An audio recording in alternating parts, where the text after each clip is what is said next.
Parfait. Eh ben, bonjour à tous et merci d'être là pour ce 14e webinaire technique Fabacé. Comme d'habitude, vous pouvez poser toutes vos questions dans le chat au cours de la présentation. On y répondra en fin de webinaire.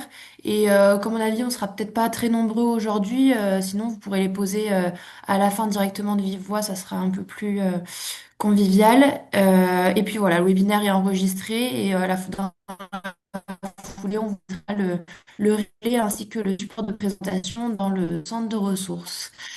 Et je laisse la parole à Mathieu pour ce webinaire. Merci à tous. Merci et bonjour à tous également. Bon, écoutez, on va y aller sans transition. La semaine dernière, pour ceux qui étaient là, vous savez, on était dans le cercle sol-plante animal. On a traité la question du sol et de la plante. Alors, bien sûr, de manière très succincte, mais aujourd'hui, je vous propose du coup de s'intéresser à qu'est-ce qu'il faudrait mettre en place pour que les animaux pâturent le mieux possible, en tout cas à hauteur de ce qu'on souhaite. Et puis ensuite, on verra comment je propose de découper les parcelles, quelle taille de parcelle pour combien d'animaux, combien de parcelles au total, etc., etc. Donc voilà, c'est au menu de l'heure qui suit. Commençons tout de suite, si vous voulez bien. Euh, c'est important, je crois, de comprendre le comportement des bovins au pâturage. Alors là, je dis bovin, ovin, c'est à peu près la même chose. Caprin, j'ai un peu moins de certitude, et équin, c'est pas pareil. Donc, on va commencer par les bovins et les ovins, si vous voulez bien, puis après, on s'intéressera aux autres un peu plus succinctement. Donc, les bovins, ils ont 3 repas de pâturage par jour. Quand on les laisse faire, hein, bien sûr, ils vont manger entre 7 heures et 10 heures le matin environ. Après, il va y avoir une phase de rumination et puis ensuite, ils vont retourner manger entre 17 heures et 20 heures à peu près à la tombée de la nuit. Et puis, il y a un autre repas dans la nuit entre minuit et 3 heures du matin, on va dire. Bien sûr, c'est pas des robots et vous pouvez aller dans une prairie à midi, vous aurez toujours 3, 4 vaches qui mangent. Mais globalement, quand on les laisse faire, ça se passe comme ça. Alors ça nous donne déjà quelques indications parce que on le verra même tout à l'heure sur une photo. Si vous donnez de l'ensilage de maïs de 7 heures à 8 heures, et qu'après vous les mettez au pâturage, vous avez toutes les chances qu'ils ne mangent pas ou peu. Donc en fait, le fait de connaître ça, ces habitudes de pâturage, ça nous permet de pouvoir caler le moment où on va distribuer l'ensilage par exemple. Ça peut nous dire aussi que quand il fait très chaud en été l'après-midi, on sait que l'après-midi, c'est pas forcément une phase de broutage. Donc on peut très bien les mettre dans un endroit abrité à ce moment-là, c'est pas un problème. Ce que je veux aussi noter, c'est que donc il y a entre 8 et 10 heures de pâturage par jour, donc de prélèvement d'herbe. Il n'y a pas plus et il y a rarement moins. Il n'y a pas plus, ça veut dire que c'est pas parce que vous leur donnez de l'herbe de mauvaise qualité qu'elles en mangeront 2 fois plus pour vous faire plaisir. Ce qu'il faut, je pense, avoir en tête tout le temps, c'est que les animaux ne se préoccupent pas du tout de leur niveau de production. Il n'y a aucun animal qui cherche à faire 40 litres de lait et donc, si on les met pas dans les conditions qui vont faire qu'elles auront une production élevée, elles en auront rien à faire de se casser la tête. C'est même à l'inverse. Je vous disais, elles mangeront pas 2 fois plus d'herbe pour vous faire plaisir si elle est pas bonne. C'est pire que ça, c'est que si l'herbe est pas bonne, elles en mangeront moins. Donc, à chaque fois qu'on va se tromper dans le stade, dans même parfois simplement les variétés d'herbes ou les espèces d'herbes qu'on sème, eh bien, on va se trouver dans une situation où les animaux ne mangent pas. Par exemple, l'exemple bien connu, c'est le dactyle. On sait très bien que le dactyle, elle l'aime moins que les autres. Et bien, si vous avez une parcelle de dactyle, vous êtes sûr que vous ferez moins de lait à la sortie parce qu'elles n'aiment pas, donc elles mangent moins. De la même façon, après un apport d'engrais, on sait que l'herbe est moins appétante, donc vous n'aurez jamais des grosses performances. On n'engraisse pas des animaux dans du dactyle et on n'engraisse pas des animaux sur une herbe qui a été azotée à l'ammonitrate. Donc, du coup, il y a de la variabilité animal par animal. On pourrait sélectionner les meilleures brouteuses, c'est-à-dire les vaches qui mangent 11 heures plutôt que 8. Mais par contre, une vache qui mange 10 heures, tous les jours à peu près, elle mangera 10 heures et elle ne mangera pas plus. Donc, c'est à nous d'optimiser ça.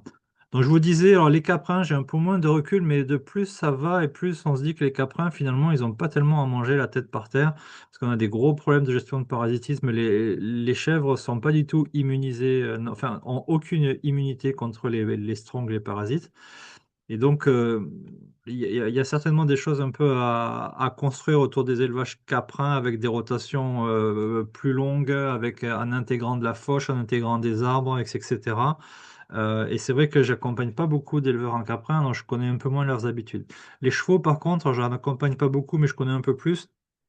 Les chevaux sont capables de faire varier énormément leur temps de pâturage dans la journée. Ça peut être entre 12 et 18 heures. Donc là, on aura plutôt des problèmes pour, en fonction des besoins du cheval, ne pas leur apporter de l'herbe ni trop riche, ni pas suffisamment riche. Et l'erreur classique, ce serait de se dire, on a un animal qui est un cheval qui est un peu sédentaire, qui fait une promenade le dimanche matin.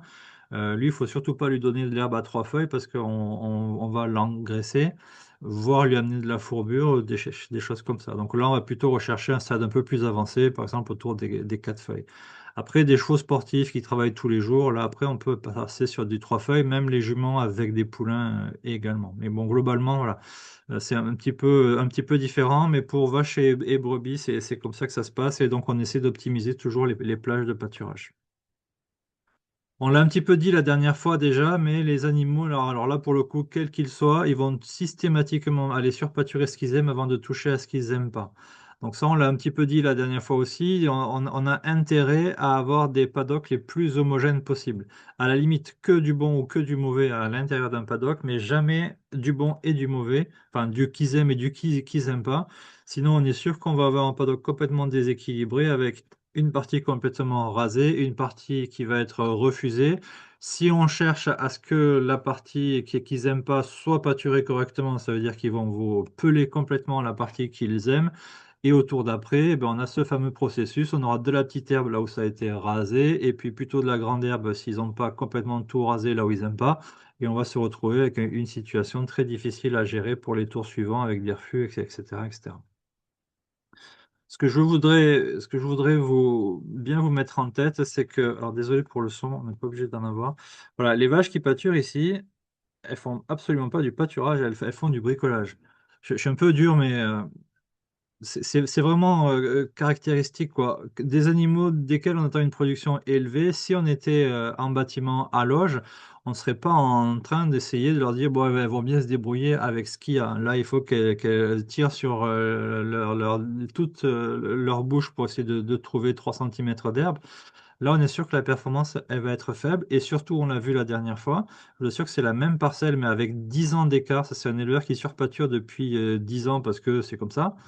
Et j'y suis retourné 10 ans après par hasard. Et pardon, normalement il y a une photo qui s'affiche, voilà. Et quand on fait un profil de sol, pourtant ici on est en Normandie, on est dans des situations où ça devrait être extrêmement favorable, et on a un sol qui est totalement compacté, aucune racine, etc., etc. Donc voilà, ça c'est ce que je voudrais qu'on essaye d'oublier. Et du coup, alors c'est pas une vidéo, mais vous voyez bien qu'ici, si on, voilà, les vaches vont faire ici un travail beaucoup plus efficace. Ce qu'il faut rechercher tout le temps, c'est que les animaux, on ne les aura que par la gourmandise et la facilité. Donc il faut que ce soit facile à manger et extrêmement bon. Et donc à nous de mettre en place le pâturage qui va réussir à faire ça. Et surtout pas compter sur les animaux pour corriger nos erreurs. Alors ça, c'est du André Voisin, donc ça fait 60 ans, je vous en ai parlé la dernière fois. Il avait regardé avec son petit lot de vaches, alors il avait des petites vaches de 500 kilos dans les années 60. Il leur donnait une parcelle pour une journée et il mesurait ce qu'elles mangeaient pendant cette journée-là. Et donc, elles mangeaient 48 kilos d'herbe verte. C'est pas la matière sèche, hein, c'est de l'herbe verte. Donc, il donnait une parcelle pour une journée, il mangeait 48 kilos. Il donnait deux fois plus grand, il les laissait 2 jours. Le premier jour, elle mangeait 56 kilos et le deuxième jour, elle descendait à 40. La moyenne fait toujours 48. Par contre, on a un écart très important entre le jour 1 et le jour 2. 3 fois plus grand, il les laisse 3 jours. Vous voyez qu'on est déjà pas tout à fait, mais quasi au simple, du simple au double entre le jour 1 et le jour 3. Et ça, tous les éleveurs laitiers le savent. Quand ils ont des parcelles de 3 jours, eh ben, le premier jour, il y a plus de lait que le troisième. Et ça, pour moi, c'est pas une fatalité, en fait. Donc, il y a plusieurs choses qui se jouent ici. La première, c'est que donc si j'ai un temps de présence long, eh ben, au début, les animaux vont manger tout ce qui est bon et tout ce qui est facile à manger. Et puis plus on avance dans le temps, plus il reste que ce qu'ils n'ont pas voulu manger le premier jour, et en plus potentiellement qui a été souillé par les sabots, et encore pire par des excréments ou des pissins. Donc première chose, en fait, chaque fois qu'on va réduire le temps de présence, on va maximiser ou en tout cas optimiser la qualité d'herbe prélevée. L'idéal, c'est qu'un animal mange de l'herbe qui n'a pas pu être souillée la première fois. Et après, la deuxième chose, on voit bien que quand on donne qu'une journée, finalement, elle mange moins que le premier jour quand je donne 3 jours. Et donc ça, c'est aussi une notion qui est très importante, c'est que quand on demande à un animal de finir le paddock, je ne parle pas de surpâturage, là, je parle de finir le paddock, malgré tout, à la fin, c'est un peu moins bon. Et donc, tout le jeu, en fait, ça va être d'arriver à trouver le compromis entre je veux pas qu'il en reste de trop, mais je veux pas non plus trop tirer sur la performance de mes animaux. Dans cette histoire de temps de présence et chargement, finalement, ça peut paraître simple au début parce que c'est qu'une règle de 3, mais en réalité, quand on veut le régler de manière un petit peu fine, on s'aperçoit que ça peut être assez problématique. En tout cas, c'est quelque chose de relativement complexe.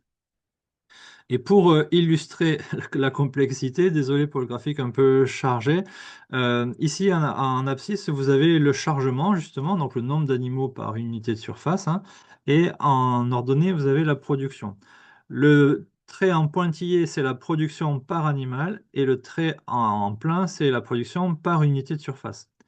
Alors vous voyez que quand j'ai un chargement qui est très faible, mes animaux, ils ont le choix de manger que ce qu'ils veulent. Donc on a une performance qui est élevée parce on va avoir une grosse ingestion. Par contre, comme j'ai un chargement faible, je vais avoir beaucoup de refus. Donc ma productivité par unité de surface va être faible. Plus j'avance, donc plus je augmente le chargement, plus la productivité par animal va tomber. Par contre, je vais augmenter ma productivité par unité de surface parce que je me retrouve à faire moins de refus, jusqu'au moment où je suis en situation de surpâturage. Et là, je tombe sur les deux tableaux. Et ce que je voulais vous montrer ici, c'est qu'en fait, il n'y a pas de corrélation. En tout cas, voilà, en tout cas, la production maximale par hectare n'est pas du tout connectée avec la productivité maximale par animal. Du coup, quand on a un système herbagé, allons en Nouvelle-Zélande, vous êtes un éleveur laitier en Nouvelle-Zélande, vous n'avez que du pâturage à donner à vos animaux, votre revenu, il est ici, le maximum de lait produit à l'hectare. Et donc, vous avez des vaches qui sont équivalents à la taille des Jersiais, vous avez des kiwis qui font entre 3 et 4 000 litres de lait par an. Leur optimum économique, il est là. En France, c'est un peu plus complexe parce qu'on n'a pas que du pâturage, donc on pourrait très bien se retrouver avec un pâturage très performant à l'hectare, des animaux qui spontanément font pas beaucoup de lait, mais moi j'ai une ration avec du maïs et du soja qui permet d'augmenter la productivité des animaux. Mais ça me coûte de l'argent. Alors, où est mon optimum économique? Je ne sais pas, mais quelque part au milieu de tout ça. Je crois que juste ce qu'il faut retenir, parce qu'on ne pourra pas aller plus loin dans les chiffres, ce qu'il faut retenir quand même, c'est que si je veux nourrir des vaches à 35 litres, j'ai plutôt intérêt à me tenir quand même à gauche. Ça veut dire quoi, être à gauche? Ça veut dire que mes animaux à 35 litres, je ne vais pas les forcer à finir l'herbe au maximum. S'il reste un peu de refus, ben, il reste un peu de refus et c'est pas grave. Si j'ai des animaux à l'engrais, c'est exactement la même chose. Par contre, si j'ai des génisses de renouvellement, si j'ai des vaches allaitantes gestantes, ça veut rien dire vaches allaitantes gestantes, mais vous voyez ce que je veux dire, des vaches qui ont des besoins assez modérés ou faibles, là j'ai plutôt tendance à vouloir la faire finir le paddock. Donc tout à l'heure, quand on va calculer des chargements, ben, cette notion-là va rentrer un peu en ligne de compte. Quels sont les besoins de mes animaux et qu'est-ce que je tolère comme quantité d'herbe qui va rester ou non. Bon, rapidement là-dessus, c'est pour montrer aussi que, enfin, c'est pour illustrer le fait que plus le temps de présence augmente, donc ici vous avez donc le temps de présence, donc 1 jour, 2 jours, 3 jours, etc., jusqu'à 7 jours de temps de présence. Et ici, c'est le pourcentage d'herbe qui a réellement été pâturé. Donc sur une parcelle d'une journée, dans cet exemple-là, hein, c'est qu'un exemple, bien sûr. Dans cette étude, il laissait des animaux une journée dans une parcelle, donc prévue pour la taille d'une journée. Il mangeait 80% de l'herbe et il laissait 20% de refus.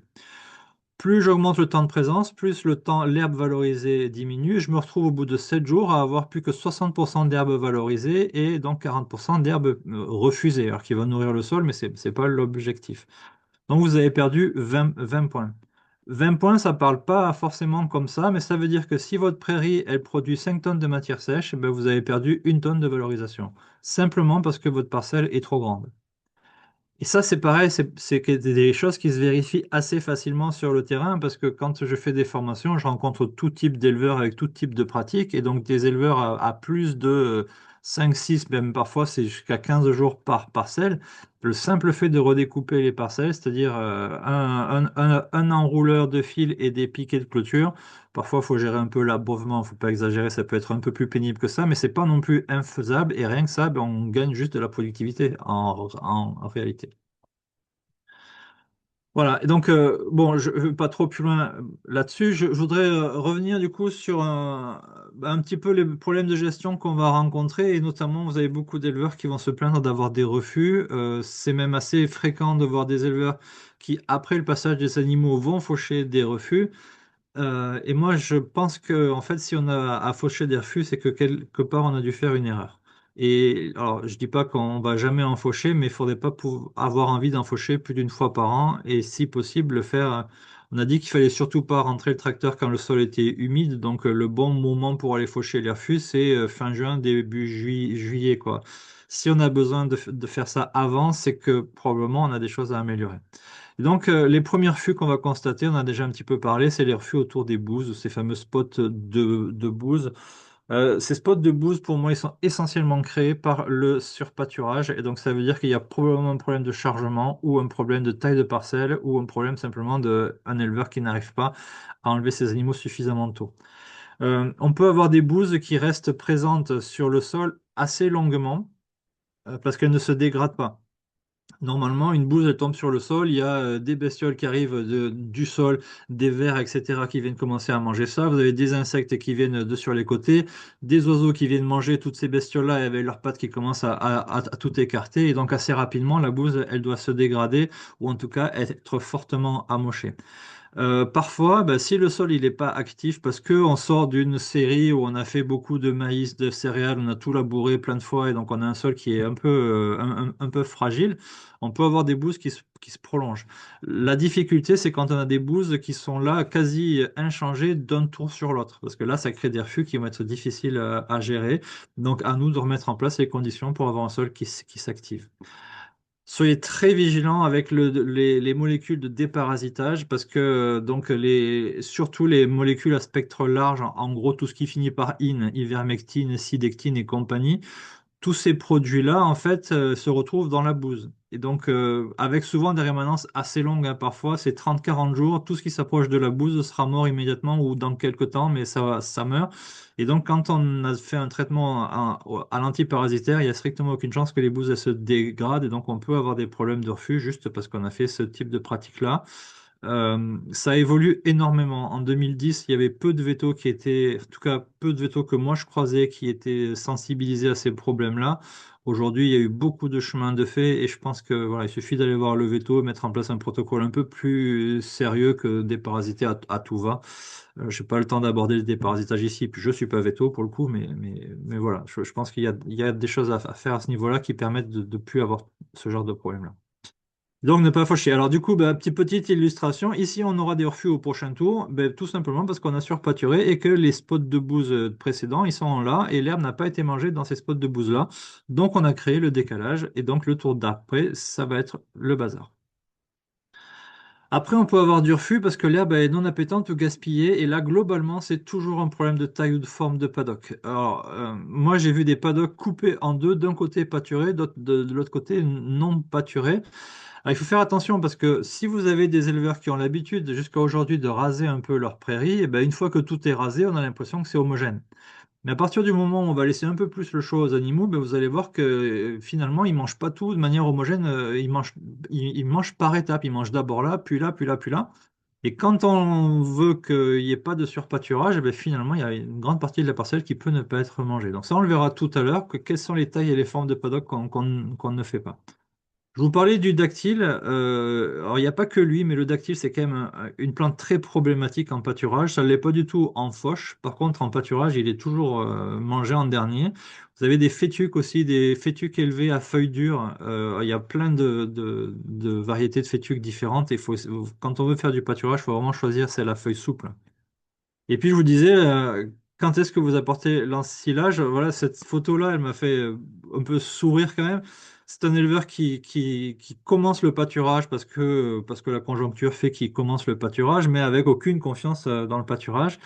Et donc, il m'a appelé, après avoir mis à l'herbe comme ça, il m'a appelé en me disant, je comprends pas, mes vaches n'aiment pas l'herbe.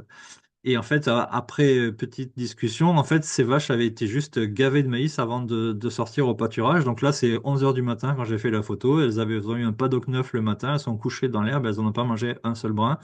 Parce qu'en fait, on a dit tout à l'heure, hein, il y a un repas le matin. Si ce repas c'est du maïs, ben, l'après-midi, elles ne mangent pas. Elles sont en train de ruminer. Euh, donc le dactyle, hein, comme je vous disais, là on est vraiment sur le truc caractéristique, quoi. Le dactyle a fait des grosses touffes et là il est hors de question que le vache le mange à moins de les forcer à le faire, quoi. Avec des bonnes clôtures, on y arrive, mais autrement ils ne le feront pas. Alors cette photo-là, j'ai pris sur le bord de la route parce que je connais pas cet éleveur et je voudrais pas l'incriminer, mais vous voyez qu'ici on a des refus qui sont majeurs. Probablement qu'on a accumulé un peu toutes les erreurs, sorties trop tard, parcelles trop grandes, voilà, sol peut-être un peu humide, beaucoup de piétinement. Donc là, on est dans une situation qui est devenue explosive. Tout à l'heure, sur l'exemple, on avait à 7 jours de pâturage 60% d'air valorisé, 40% gaspillé. Là, on est probablement même à moins de 50% valorisé dans une situation comme ça. Bon, intervenir dans des élevages comme ça, finalement, c'est assez sympa parce qu'on peut améliorer assez vite les résultats. Et puis le dernier type de refus, c'est des refus parce qu'il y a eu montaison. Alors ce printemps, il y en a eu beaucoup. Ça a été un peu difficile à gérer. On essaiera d'expliquer pourquoi au prochain webinaire. Mais c'est pas parce qu'on explique pourquoi c'est monté qu'on est capable de le gérer forcément beaucoup mieux. Alors, j'aime bien un peu en boutade dire aux éleveurs, ben, vous ferez mieux l'an prochain. Je pense que cette question de montaison, quand même, elle demande un peu d'expérience. On sait que là, pour le coup, hein, quand il y a des périodes froides ou qui sont non poussantes, on sait que les plantes sont en stress.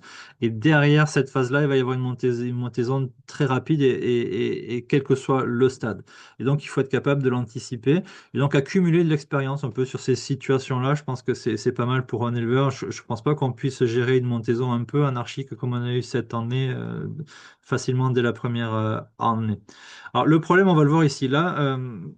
Typiquement, donc ça, c'était une prairie qui était montée. Donc, j'ai dépassé largement le stade 3 feuilles. Je me suis fait dépasser par l'herbe. J'ai mis les animaux. Les animaux ont fait une journée. Vous avez vu, enfin, vous voyez, ils n'ont mangé que les limbes. Donc, ils vous ont laissé de la tige. Et ça, c'est problématique. Pourquoi? Parce que si on remet les animaux, ils vont finir par le manger. Encore une fois, avec des bonnes clôtures, ils le mangeront. Le problème, c'est que si vous attendez des performances de ces animaux-là, ben là, vous n'en aurez pas.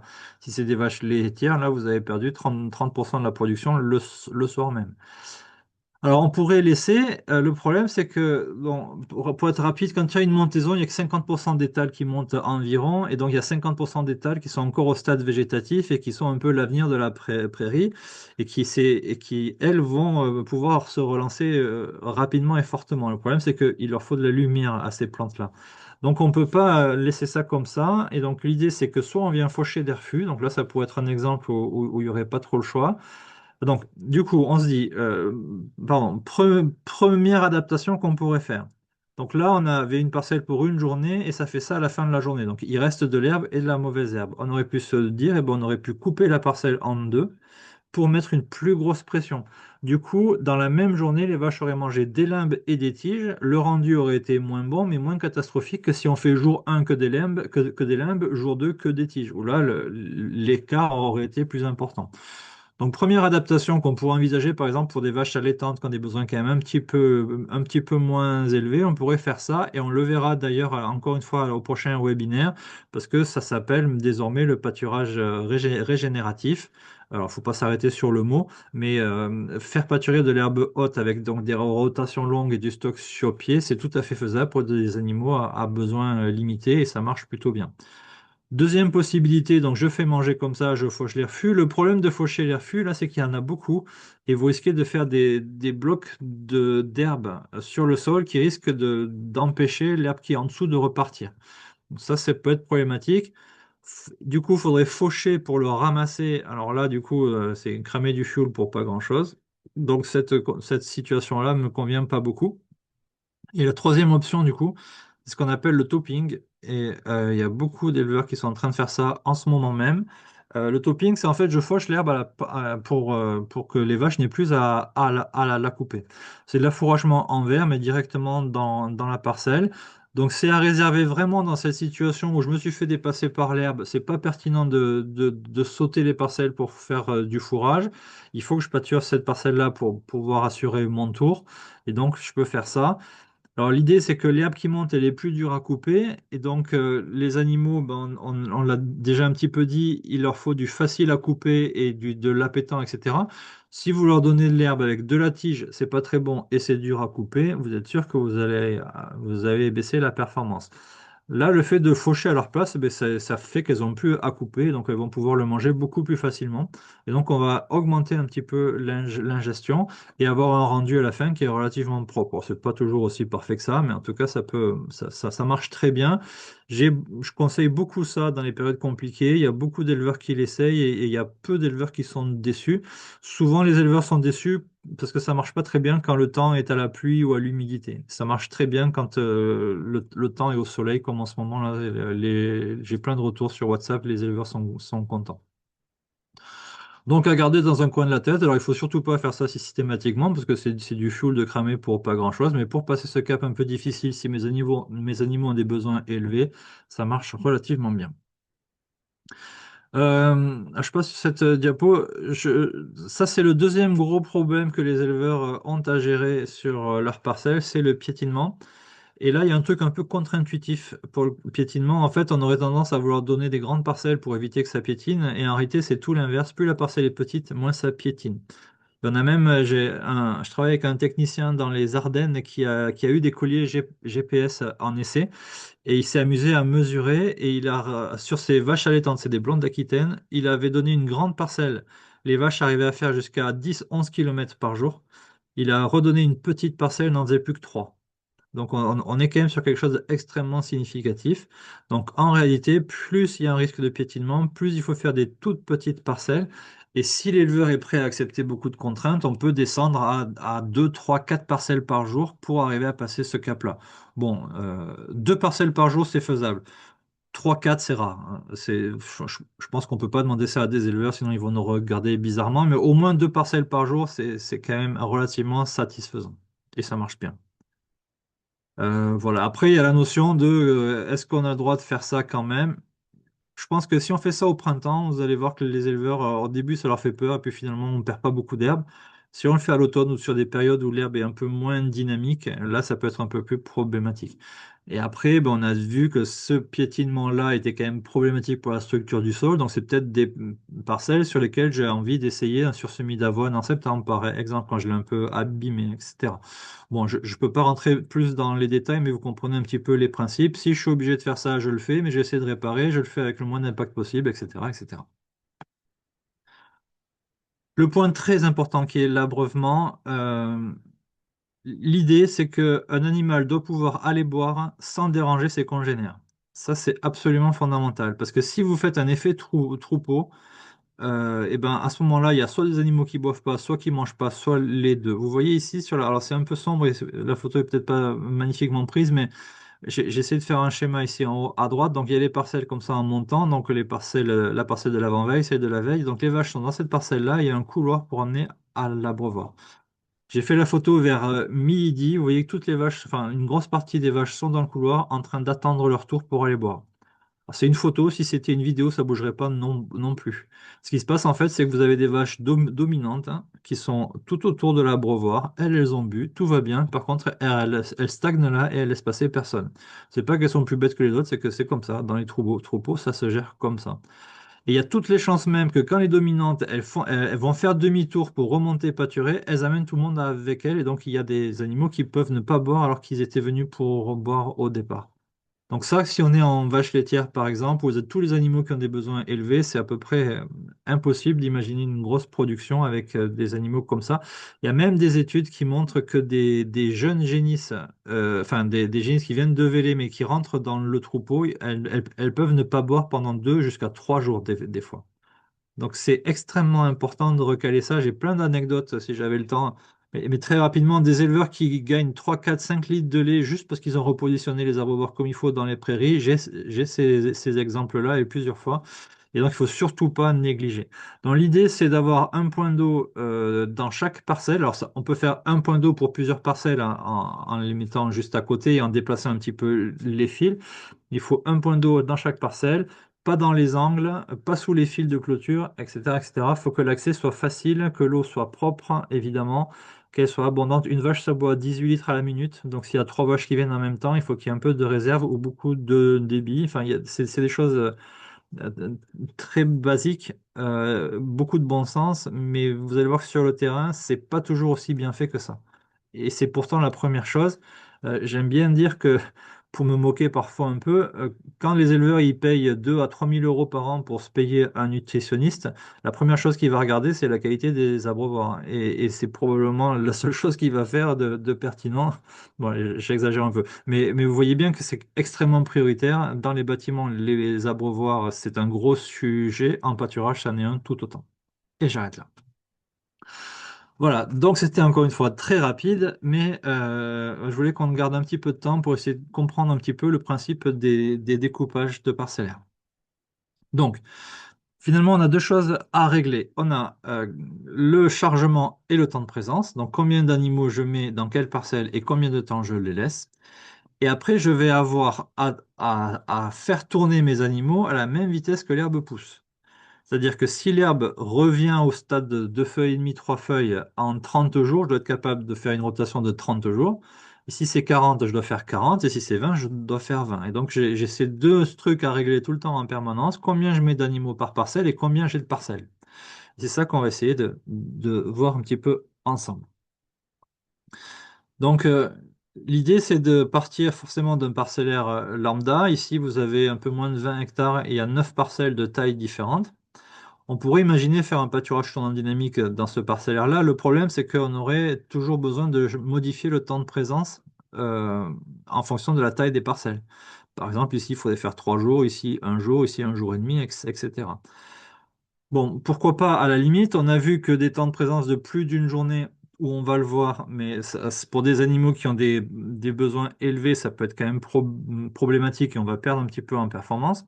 Donc déjà, ça peut ne pas nous plaire. Et surtout, ce qu'on va avoir ici, c'est que euh, on va avoir régulièrement à vérifier que les animaux tournent à la même vitesse que l'herbe pousse. Donc il faut savoir un petit peu où on en est, quoi. Là, si je suis ici et que je ne sais pas facilement quand est-ce qu'ils seront dans la parcelle d'ici, s'il faut que je prenne 10 minutes pour le calculer, ça peut être un peu problématique. Et donc l'idée, en fait, c'est de se créer un outil de travail. Alors, faut vraiment voir ça comme un outil de travail, un découpage. L'idée, c'est que je vais avoir des parcelles de même taille. Alors, idéalement, il faudrait des paddocks qui aient la même quantité d'herbe, mais à défaut de plus d'informations, on fait à la surface. Donc, ici, par exemple, j'ai 34 paddocks qui sont compris entre 59 et 65 arts. Donc, je sais que si je suis avec des vaches laitières, je vais faire un jour par paddock et du coup, ça devient très facile à compter puisque je sais facilement compter jusqu'à 34. Je compte, j'ai 34 paddocks. Si je m'aperçois que je tourne un petit peu trop lentement, parce qu'on est au mois de mai et que l'herbe pousse vraiment vite, et ben si j'en enlève 5, il me reste 29 et je tourne en 29. Mes animaux sont ici, on est vendredi, et ben je sais que lundi ils seront là, je sais que j'en sais rien quoi, le 20 juin ils seront là, etc. Tout devient très facile à calculer, à gérer. J'ai cette phrase en tête d'un éleveur néo-zélandais que j'ai croisé qui m'a dit la différence entre un bon pâtureur et un mauvais pâtureur, c'est 15 jours. Il voulait dire c'est 15 jours d'anticipation. Et en fait, c'est grâce à notre système de découpage qu'on est capable de les avoir les 15 jours d'anticipation parce qu'on sait exactement où seront les animaux dans 15 jours. Donc ça, c'est vraiment fondamental. Mais c'est important aussi d'insister auprès des éleveurs pour leur dire que ce n'est qu'un outil de travail. Ils peuvent avoir un tracteur de 300 chevaux et faire n'importe quoi avec. Vous pouvez avoir un parcellaire de 85 paddocks et faire un pâturage de très mauvaise qualité avec ça. L'un ne va pas avec l'autre, c'est juste un outil d'aide à la décision. C'est comme ça que je le vois, moi, en tout cas. Alors, maintenant, il faut savoir quels sont les temps de repos qu'on va avoir en moyenne. Et c'est vraiment en moyenne parce que la météo fait tout ce qu'elle peut pour nous faire faire toutes les bêtises possibles. Mais globalement, une année normale qui n'existe pas, on va se dire que, alors, si on est à moins de 600-700 mètres d'altitude, sinon il faut décaler de 15 jours vers la droite. Si on est au 1er mars, donc l'herbe qu'on va faire pâturer au 1er mars, elle va mettre environ une quarantaine de jours à repousser.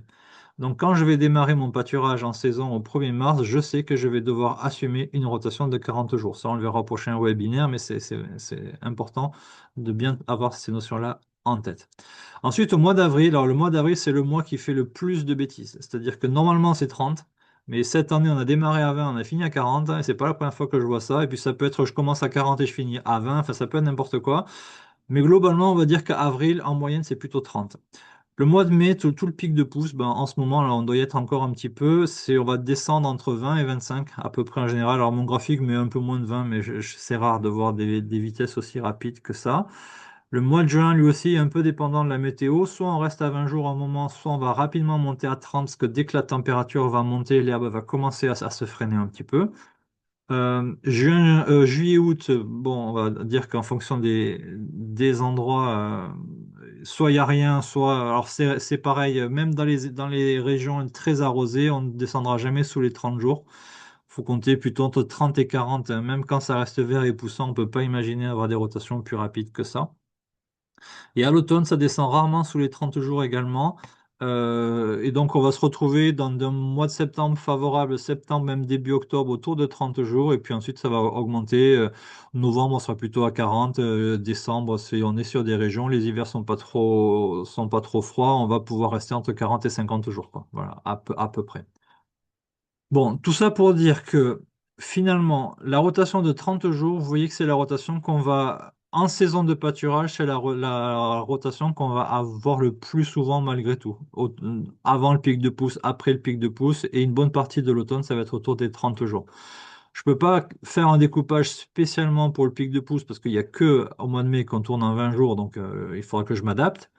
Et puis sur les périodes extrêmes, c'est-à-dire début mars, là ici, ça va être la mise à l'herbe, donc on est plutôt en transition, donc c'est pas grave si on n'a pas tout à fait le bon parcellaire. Juillet, août, selon les régions, on pâture plus, voilà, on s'adaptera également. Et puis novembre, décembre, c'est pareil, parfois les lots ont un peu changé. Ou en tout cas, on ne peut pas construire un parcellaire uniquement pour ces 2 mois-là. Donc moi, ce que je fais quand je prévois un découpage, c'est de m'assurer que je peux faire une rotation de base d'une trentaine de jours. Plus j'avance dans le temps, plus je me dis que c'est bien d'avoir un peu de souplesse et je m'approche plutôt des 35 que des 30, parce que 30, on voit bien des printemps un peu compliqués comme on vient de vivre là. 30, on est vite juste. Alors que dès qu'on arrive à 35, déjà, ça devient pas mal. On verra qu'en fait, pour des éleveurs qui auraient une surface accessible très élevée en vaches laitières, on aurait même intérêt à en faire plutôt 45, mais on verra ça encore une fois le webinaire d'après. Donc l'idée ici, c'est de se dire que ma rotation de base doit faire à peu près 30 jours, et donc si je fais des parcelles d'une journée, il me faut 30 paddocks d'une journée. Voilà, c'est comme ça qu'on va gérer le truc. Comment je définis le temps de présence? Bah, c'est surtout en fonction des besoins des animaux.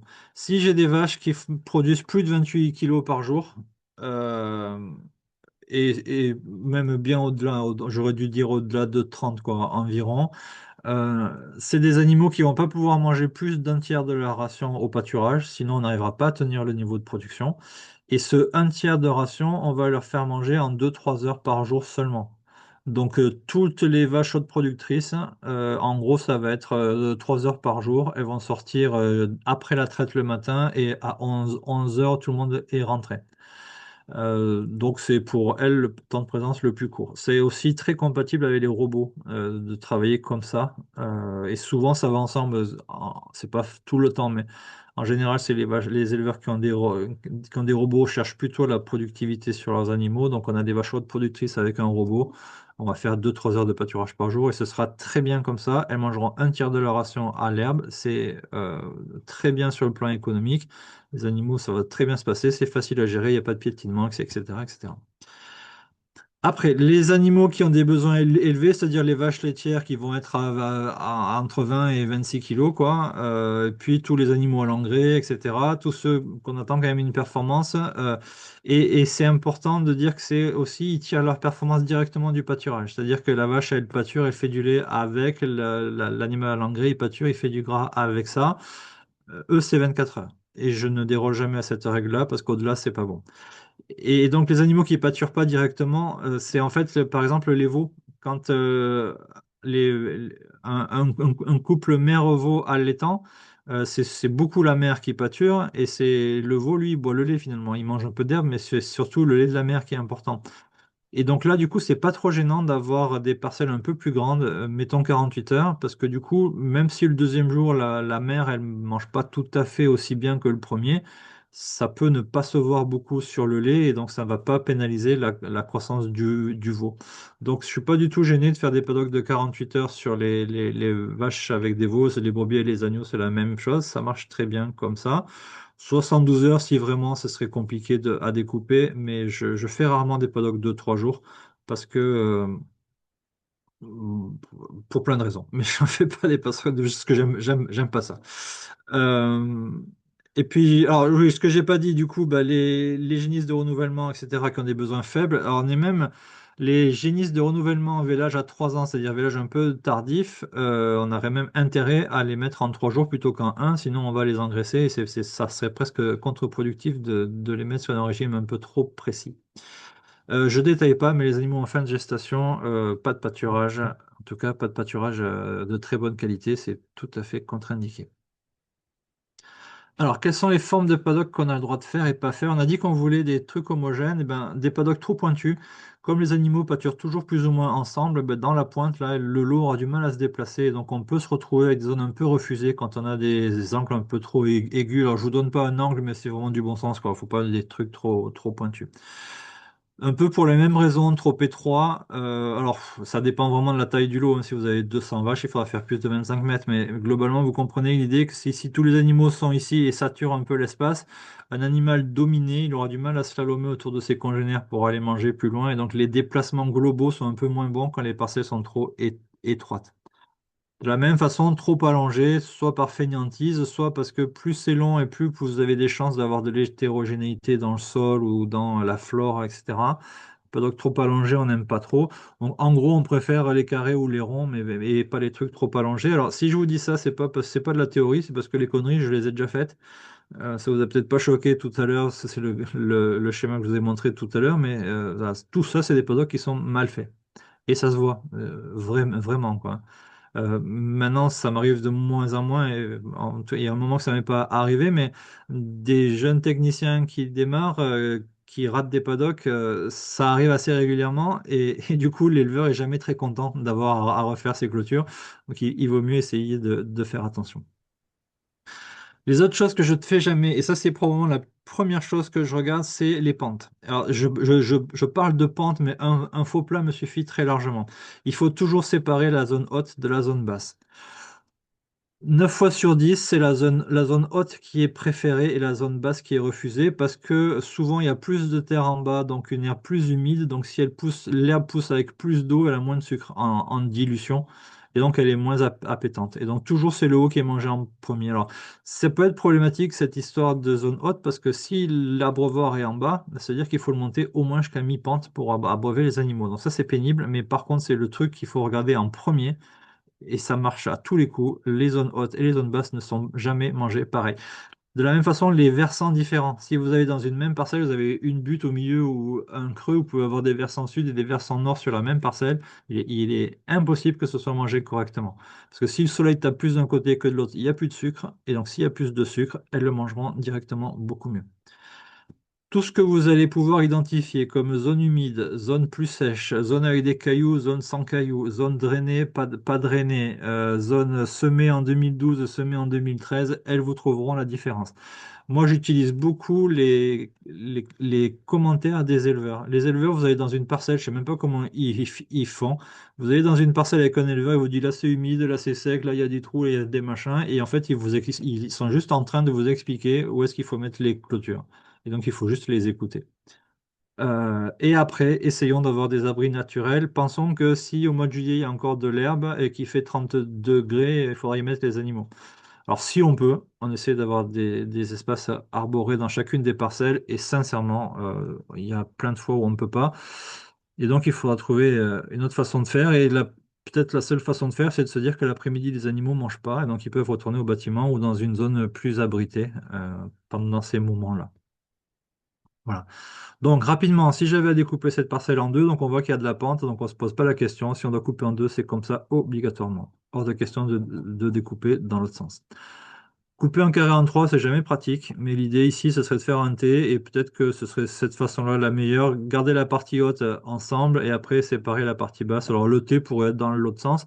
L'avantage de faire un T, c'est que vous avez qu'un abreuvoir à poser au milieu et il peut servir pour les trois parcelles. De la même façon, si je dois faire en 4, je coupe en 4 comme ça. Alors ça peut être en 6, en 8, hein, ce que j'appelle une arête de poisson.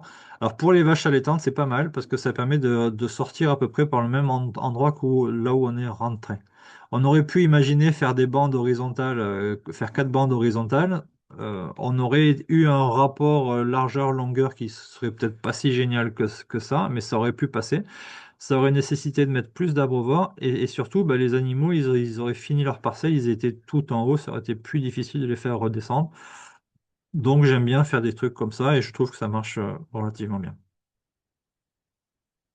Ensuite, si on veut découper des parcelles, on a à savoir quelle est la quantité d'herbe qu'on aura quand on va être au stade 3 feuilles. Alors, c'est pas forcément très facile. Vous pouvez faire des mesures. Il y a la mesure herbomètre que vous pouvez essayer. Il y a le fait d'avoir un cadre de 1 mètre carré, vous le posez par terre, vous coupez l'herbe et vous pesez. Moi, je vois deux problèmes à ces méthodes-là. C'est que la première, ça vous donne qu'une herbe brute et pas une herbe sèche. Et le pourcentage de matière sèche dans l'herbe est très fluctuant selon la période. Et le deuxième problème, c'est que moi, 9 fois sur 10, je fais les découpages avec les éleveurs en hiver pour pouvoir démarrer au printemps. Et du coup, en hiver, ben, on n'a pas 3 feuilles. Donc, c'est difficile en fait d'estimer la quantité qu'il y aura. Donc, moi, ce que je vous propose, c'est de faire très simple. Sachant que si vous vous trompez de quelques kilos, de toute façon, ça ne changera rien sur le découpage, sur le calcul pour déterminer la taille de la parcelle. Donc ici, on est sur une herbe pauvre. On va se dire que là, on est forcément dans une région où l'herbe, elle galère en été, ou on est sur un sol pauvre. Donc on est sur un COS, on est dans le sud-ouest, sur une prairie qui grille 3 mois de l'année et qui a du mal à s'en remettre. On est voilà, des zones pas très herbagères avec des prairies qui ont un peu morflé. Et ça, en fait, une prairie de ce visuel-là, vous pouvez vous dire qu'à chaque fois que vous irez pâturer, vous avez à peu près 800 kilos de matière sèche à l'hectare. On va monter un peu en gamme. Ici, on a 1 tonne. Ça, c'est les prairies. Pareil, on n'est pas sur des zones très herbagères et ça va être la prairie moyenne. Donc, zone pas herbagère, ben voilà, tout le sud-ouest sur des prairies qui n'ont pas trop morflé quand même. Les zones un petit peu plus montagneuses, dès qu'on va augmenter au-delà de 600 mètres d'altitude, la prairie moyenne, ça va être ça. Voilà, globalement. Euh, Ici, on est à 1200, donc ça, c'est les meilleures prairies des zones qu'on vient de citer. Et c'est la prairie moyenne des zones de plaine relativement herbagères. Donc ici, on est toute la Bretagne, Pays de Loire, Normandie, tout le nord, le nord-est également, sur des zones qui sont bien arrosées. Une bonne partie du massif central aussi, la Corrèze, toutes ces zones-là où on est quand même sur une... En fait, c'est des zones, ça galère pas trop en été, c'est assez pluvieux le reste de l'année, donc c'est des prairies qui ont du gaz. Donc c'est le très bon des mauvaises zones, c'est le moyen des bonnes zones, en fait, 1200. Et puis l'excellent, que vous verrez jamais sur les zones pauvres, on va se dire que c'est entre 1003 et 1004, à peu près. Donc ça, c'est les meilleures prairies. Alors là, pareil, quand vous discutez avec un éleveur, vous savez pas quoi dire entre cette prairie-là et celle d'à côté. Demandez-lui, c'est une bonne prairie, ça, ou c'est une mauvaise? Et lui va vous répondre, et il a son appréciation en fait. Il vous dit, voilà, là, ça fait de l'herbe. Bon, ben, baf, 1400. Si vous dites, bof, celle-là, elle commence un peu à arriver en fin de vie, hop, vous redescendez. Vous voyez, c'est tout bête, hein, en fait, hein. Encore une fois, vous ne prenez pas la tête, parce que si vous mettez 1002, qu'il y avait 1100 seulement, ça va faire varier votre calcul de 5 quarts tout à l'heure, et donc ça ne changera strictement rien. Alors, comment on calcule justement? Donc, commençons avec un lot de vaches allaitantes, ça pourrait être des génies, ce serait la même chose, c'est-à-dire des animaux qui vont au pâturage et qui restent au pâturage. Donc, on est en Bretagne, on est sur des prairies à 1200 kg de matière sèche hectare en moyenne, et j'ai 25 vaches allaitantes. Je dois donc décider quelle est la surface que je vais donner à ces animaux-là. Donc, j'ai 25 vaches allaitantes. On va dire que c'est de charolaises normales, et donc on va prévoir une ingestion de 14 kg de matière sèche par jour.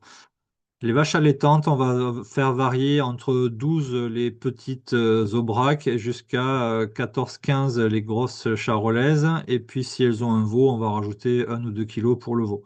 Donc là, enfin, en fonction de l'âge du veau. Là, on va dire qu'elles ont des veaux, mais ils sont juste nés. On est au début du printemps, donc on va rester sur 14 kilos. C'est pareil, on n'est pas au kilo près, je vous assure. Donc 25 vaches fois 14 kilos, ça me donne la quantité d'herbe que j'ai besoin pour une journée. Je divise par la densité hectare de mes prairies et donc j'obtiens 30 arts par jour. Alors, vous voyez, on dit 30 arts par jour, mais c'est entre 25 et 35. Alors, plutôt entre 30 et 35. Ne prenez jamais en dessous de votre calcul. Ça va être votre sécurité. Par contre, maintenant, imaginez que vous ayez une parcelle de 40 arts, et bien, vous allez donner 40 arts, vous voyez. Donc, votre calcul, c'est pas la peine de le mettre à trois chiffres après la virgule, parce que de toute façon, la taille de la parcelle au départ fera que bah, vous ne serez pas à 10 arts près de toute façon. Donc là, on va dire qu'on a besoin d'environ 30 arts. S'il y a un peu plus, c'est bien. Attention, s'il y a moins, ça peut être dangereux. Si vous faites des parcelles trop petites, tout le temps c'est surpâturé. Donc c'est premier coup surpâturé, deuxième coup il y a moins d'herbe, resurpâturé. Et là, vous avez un truc qui va tomber. Prenez un peu de marge et du coup, on est tranquille. Et donc, quelle est la surface minimale qu'il me faut pour assurer mes 30 jours moyens de rotation? Eh bien, 30 arts fois 30 jours, il me faut 9 hectares. Alors 9 hectares, pareil, c'est un minimum. S'il y en a 11, eh ben, très bien, ça nous laisse de la souplesse. Ça voudra dire qu'au mois de mai, par contre, il y aura un peu plus de parcelles à débrayer. Quand ça poussera en 22 jours, eh ben, il y aura un peu plus de parcelles à débrayer si on met plus que 9 hectares, mais ça marche très bien, il n'y a pas de souci.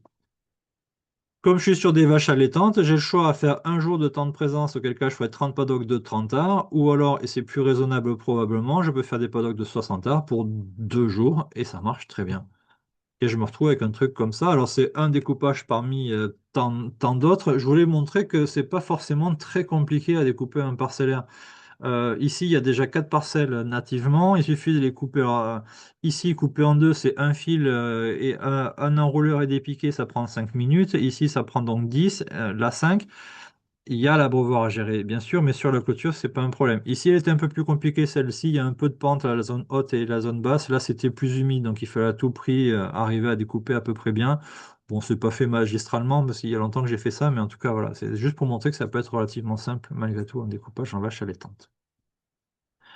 Je vous amène en Normandie maintenant. Ça, c'était au sud de Saint-Gaudens, donc on est dans les Pyrénées là. Ici, on est en Normandie, dans une ferme absolument magnifique et un potentiel de sol qui est fabuleux. Et puis là, c'est tout plat. Vous avez soit 60 hectares devant les yeux. Ça ressemble à ça. Donc, prairie, là, pour le coup, 1300 sans aucune difficulté. Même si là, ça a été un peu rasé. C'est le jour où je suis allé chez cet éleveur que j'ai fait les photos. On voit qu'on est sur quelque chose d'assez dynamique et puissant. Donc, on a 120 vaches laitières, des Normandes, donc 60 hectares, éleveurs bio, des prairies très puissantes, et alors, le gros avantage, un sol portant. En plus du fait que ce soit très productif, en plus il y va quand il veut, même quand il pleut, ça abîme pas. Et par contre, il a la volonté de ne jamais acheter de concentré, en tout cas le moins possible, et c'est donc l'objectif qu'il me donne au départ. Et alors, du coup, recalculons les surfaces de la même façon. On va essayer de voir quelle est l'ingestion qui sera possible si on tourne en 30 jours. On fait le calcul à l'envers, juste pour se donner les deux façons de faire. Ici, j'ai donc 61 hectares avec une densité à 1300. Donc, si je fais 61 fois 1300, c'est l'herbe que j'ai à manger pour chaque tour de pâturage.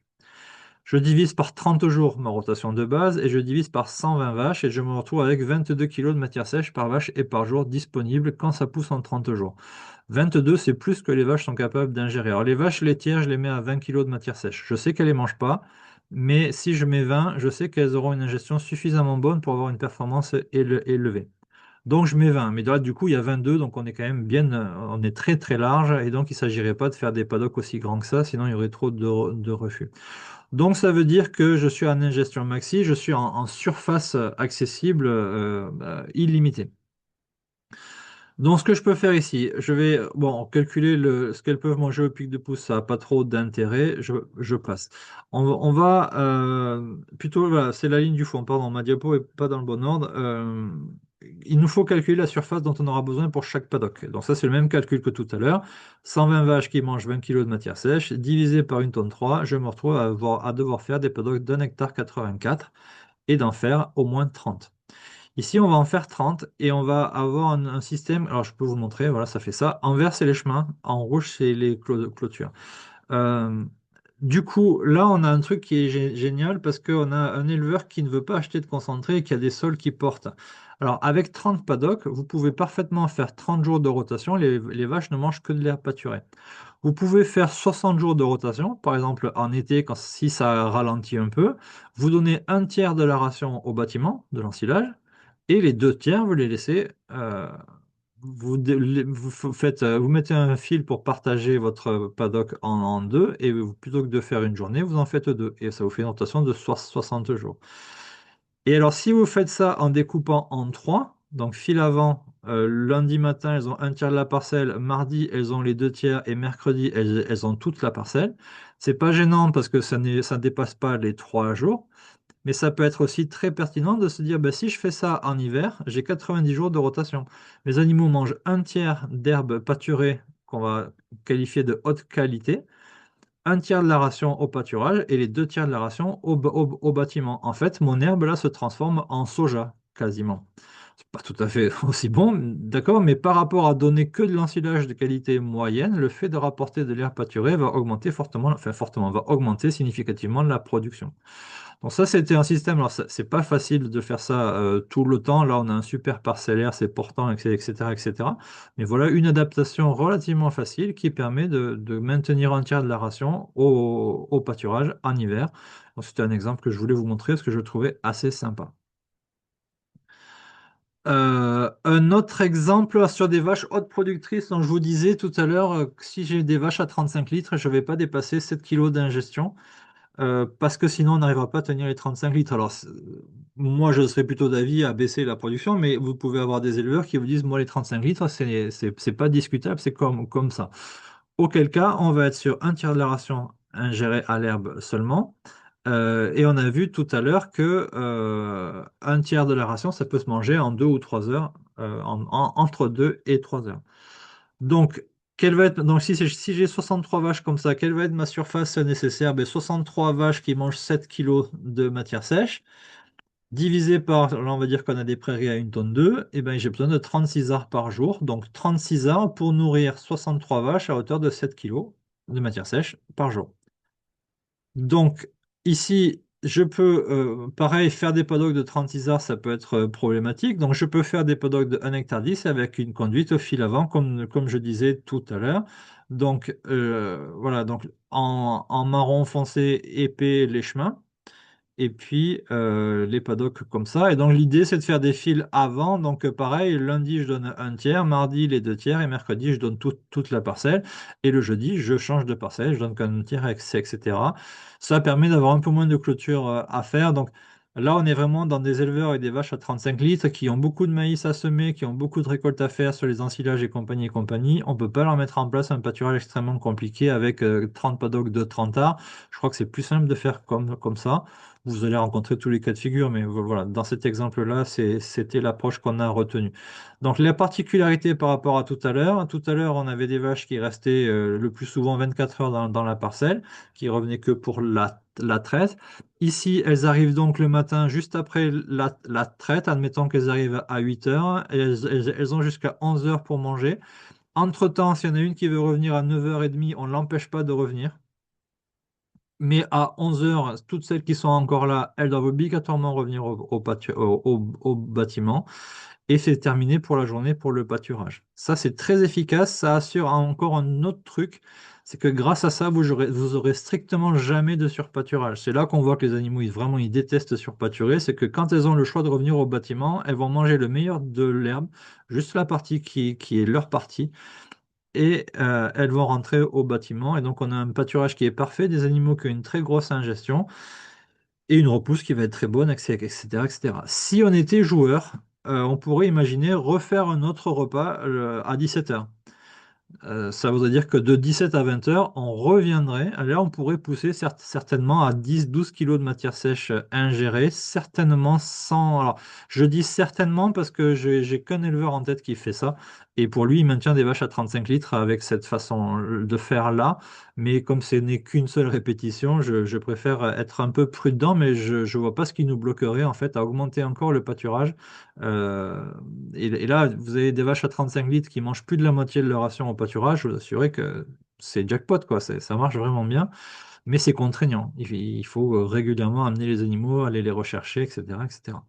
Et peut-être un peu plus compliqué pour les systèmes robots, encore que.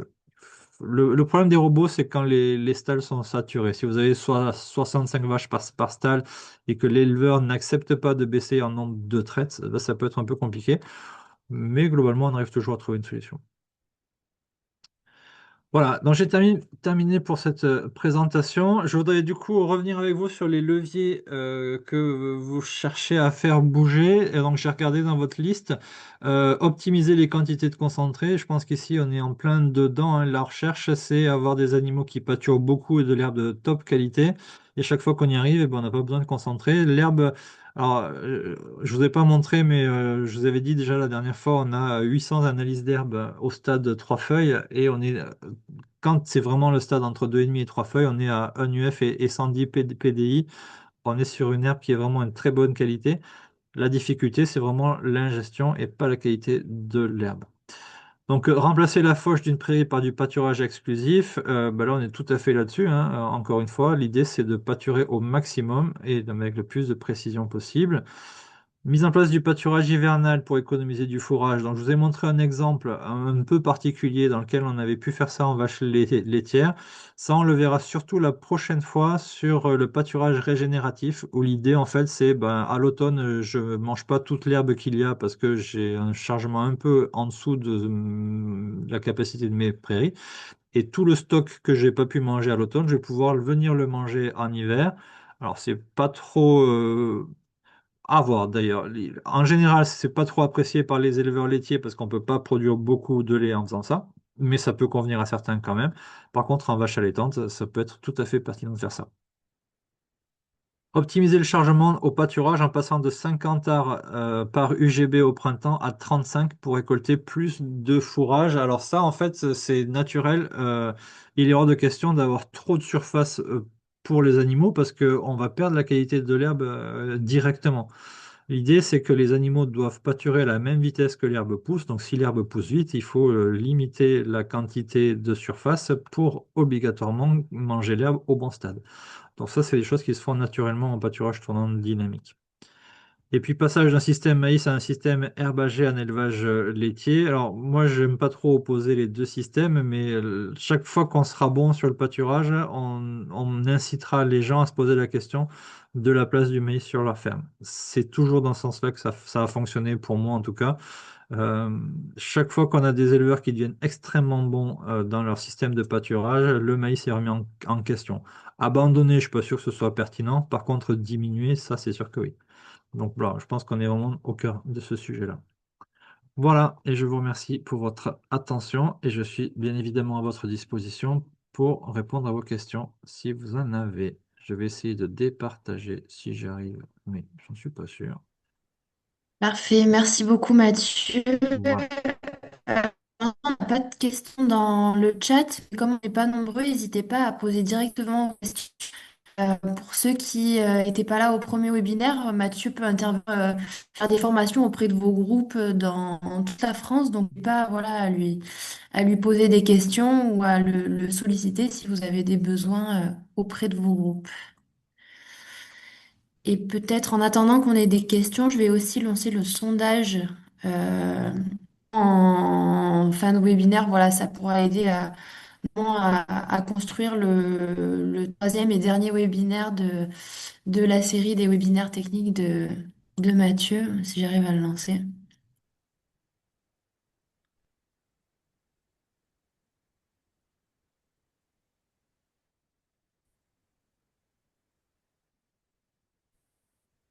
La fois prochaine, du coup, je vous proposerai de partir sur une année classique, en fait, et de se poser toutes les questions qu'il y a à se poser, Donc, comment je décide de démarrer la saison de pâturage, la mise à l'herbe, à quelle date, sous quelles conditions, quand il y a trop de pluie, comment je fais, quand il arrive le pic de pousse, comment je fais, quand arrive l'été, comment je fais, etc., etc. Ce sera une première partie, avec surtout la notion après un peu plus système. En gros, comment je me sers du pâturage pour assurer la qualité de mes fourrages et comment je me sers des fourrages pour assurer la qualité du pâturage. Je pense qu'il y a une imbrication à avoir entre les deux quand la surface le permet, qui est vraiment pertinente. Cette année, ça a été vraiment très caractéristique. On a eu besoin, au tout début, on a eu besoin de la fauche pour gérer le pâturage et tout de suite après, le pâturage est venu un peu au soutien de la fauche parce que pour gérer un stade de fauche qui aurait été trop avancé, eh ben on peut facilement, si on pâture en amont, on est à peu près sûr de faire des fourrages de qualité, sous condition, on peut pas faire n'importe quoi, mais en tout cas, je voudrais qu'on aborde ces sujets-là parce que je crois qu'il y a un très très gros travail à faire sur la qualité des fourrages. Il y a un gros trou dans la raquette, il me semble, dans la formation. Et on se retrouve avec des éleveurs qui sont, pour ma part en tout cas, je trouve que ça manque encore un peu de pas de compétences, mais de savoir-faire, je pense. Donc ça sera l'objet de la prochaine, du prochain webinaire.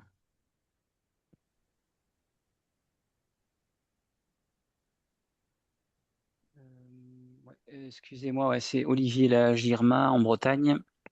Je suis désolé, ouais, j'ai été coupé et je suis revenu là, juste à la fin. Merci beaucoup ouais, pour la présentation. Moi, je suis pas du tout donc spécialiste là comment dire, ni des fourrages, ni de l'herbe, ni de l'élevage en général. Donc, je suis à l'animation notamment d'un groupe en Ille-et-Vilaine et certains effectivement ont sélectionné le levier là que vous indiquiez, c'est-à-dire optimiser les quantités de concentré. Mhm.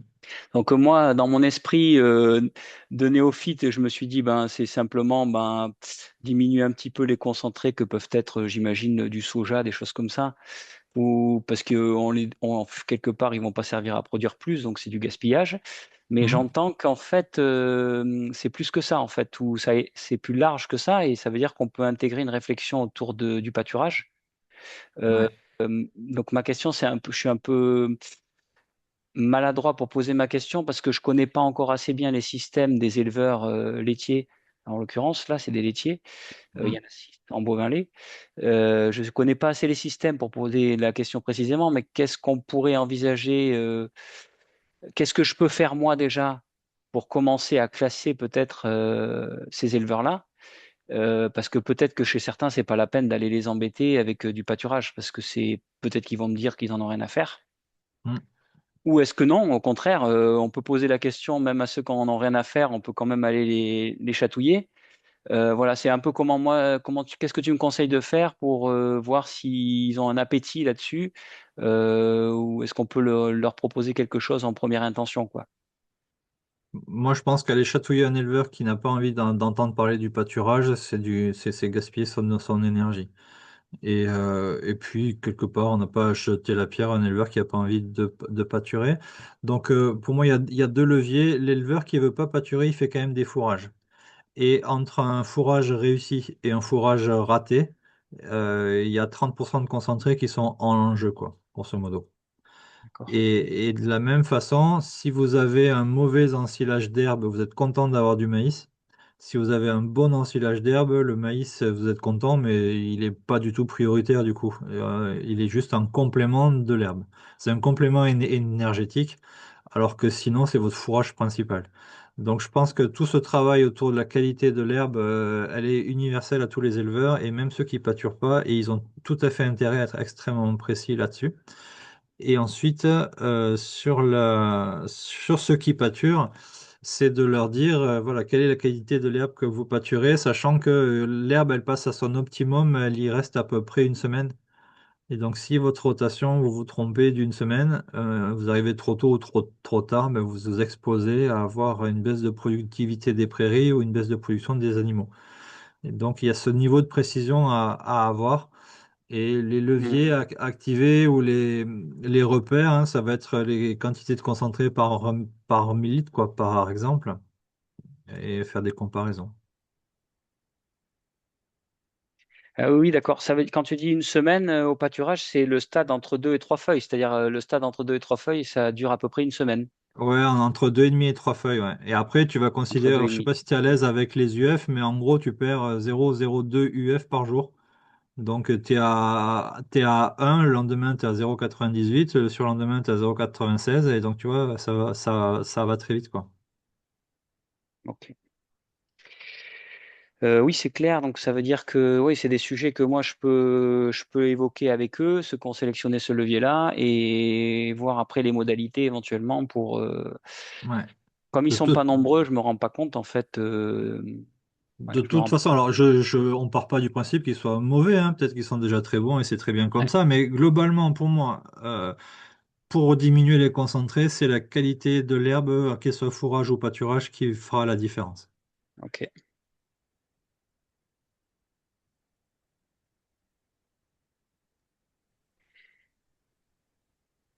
Merci. On a une question de Lionel dans le chat qui demande si tu as des données de production en kilos d'herbe par hectare pour des prairies à plus de 1000 mètres d'altitude. Ouais, alors moi j'utilise toujours le même repère qui me semble assez pertinent, sous réserve que ce soit disponible. Je regarde toujours le rendement en céréales.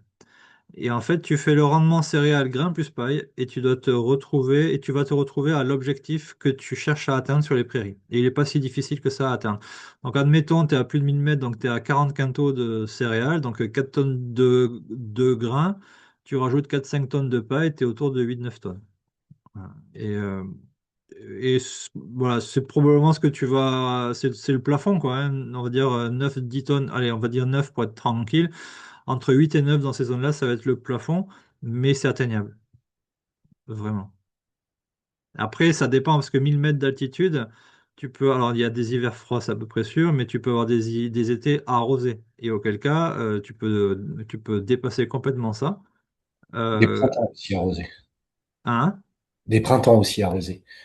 Oui, alors printemps trop arrosé, peut-être, mais en fait, c'est surtout l'été qui va décider, hein. Tu as des zones de montagne qui restent vertes tout l'été et très poussantes, et auquel cas, bah, tu peux te retrouver avec des prairies qui dépassent les 10 tonnes allègrement.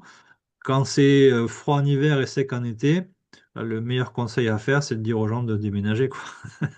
Mais non, mais c'est là où c'est le moins, c'est forcément le plus dur, quoi. Les prairies, elles galèrent 2 fois Il par n'y a an, pas beaucoup là. de monde en Lozère si tu veux les faire déménager. C'est déco, c'est les prairies, elles sont sèches l'été, quoi. Là, Qu'est-ce tu que vois, tu au m'as mois de dit mai. par là-dedans? Non, je disais, il n'y a déjà pas beaucoup de monde en Lozère, faut pas conseiller ce genre de truc. T'es Ouais. Lozérien. Ben, je suis Lozérien, moi aussi, hein. Bon, bah, tu vois, les causses, ils sèchent très très vite, en fait, l'été. Ouais. Ouais, non, mais là, c'est des. Alors, du coup, là, quand même, il y a une vraie. Bon, pour le coup, c'est fait. Mais tu vois, d'une manière générale. Donc là, on est sur un COS et il y a 3 mois d'herbe, les bonnes années. Donc là, on est dans un cas très caricatural, mais je pense que demain, il faudra bien faire comprendre aux éleveurs de ces zones-là que la seule bestiole qu'on peut engraisser en 3 mois, c'est un agneau. Donc, les éleveurs de ces zones-là doivent être des éleveurs de moutons. Et étendons ça un petit peu aux zones du sud-ouest, par exemple, où les étés sont de plus en plus durs, à d'autres zones comme ça où voilà, il y a de moins en moins d'herbes, des zones un peu cosses comme ça, il y en a d'autres, hein. Je sais que, par exemple, dans le nord de la Vienne, on a des zones à 4 tonnes d'herbe à l'année, et il y a des mecs qui ont des vaches sur des systèmes comme ça, c'est pas normal. Et donc là, l'idée, ouais, sur des causes comme ça, il faut pas rêver, on va pas. Là, pour le coup, si tu fais 5-6 tonnes, tu es déjà très content. L'idée, c'est de se dire, pendant toute la phase où j'ai de l'herbe mangeable, il faut engraisser les agneaux à plein gaz. Et là, pour le coup, il faut être vraiment extrêmement précis sur le pâturage qu'on va faire. Et le reste du temps, les brebis, elles se promènent, quoi. Hmm. C'est Ok. vraiment la méthode néo-zélandaise, là, pour le coup, hein. Ouais, enfin, là, si tu es en Lozère, enfin, si tu connais la Lozère, ils ont tous des vaches, hein. Ouais, pas sur le cos, quand même, si. Ah bah, de toute façon, sur le COS, à 1200 mètres, t'as pas un arbre, tu poses un truc moins lourd qu'une vache, il s'envole, hein. D'accord. Ouais, mais donc, moi, je pensais Ouais, qu'il y avait t'as quand quand même même. plus de moutons dans ce coin-là. Ouais, normalement, ouais, moi, enfin, on avait l'impression aussi, ouais, que t'as plus de moutons quand même. Je sais plus où c'est Après, là. ouais, moi, je suis côté haut, Méjean, hein. Sauveterre par là-bas, quoi. Je sais plus. Ouais. Ouais, c'est beaucoup de la vache, hein, c'est que de la vache essentiellement, hein. Ah ouais, Bon, parce mais que les alors, moutons, ils sont peut-être plus à redescendre vers l'Aveyron, alors finalement, ou des choses Oui, comme oui, ça. Aveyron, et puis après, tu as une grosse production enfin, au vin caprin, plus sur les Cévennes, donc enfin, Lozère du Sud. Mais c'est vrai que Lozère du Nord, sur justement les plateaux où tu as des prairies à ah, mais là, 1000-1200 tu mètres. parles pas d'Écosse, là, tu parles de la margeride, là. Pardon pour les autres, tout le monde ne connaît pas la margeride. Oui, oui, effectivement, là tu es sur ces coins-là et ça peut être séchant en été. Et là, effectivement, c'est complètement questionnable. Les vaches ici, très compliqué. Le problème, c'est que, projetons-nous un petit peu, si demain le GNR passe à x2, que tu n'as pas envie d'utiliser le tracteur pour ces coins-là, tu n'auras pas de vaches, hein. Ça, c'est sûr et certain, hein. Mais. Bah, c'est un peu ce qui, avec l'avancée du GNR, c'est un peu aussi les questions qui se posent, là. Hmm. Peut être catastrophiste, mais je pense qu'il y a ces problèmes-là. Après, je pense qu'il faut réintroduire l'arbre. On en parlera aussi la prochaine fois. Mais alors, c'est pas du tout une baguette magique, hein, mais sans agroforesterie, ces systèmes-là, ils tiendront pas non plus. Je veux dire, être capable de faire manger de la feuille demain, au moins sur une partie du temps. On ne parle pas de vaches laitières, j'entends bien.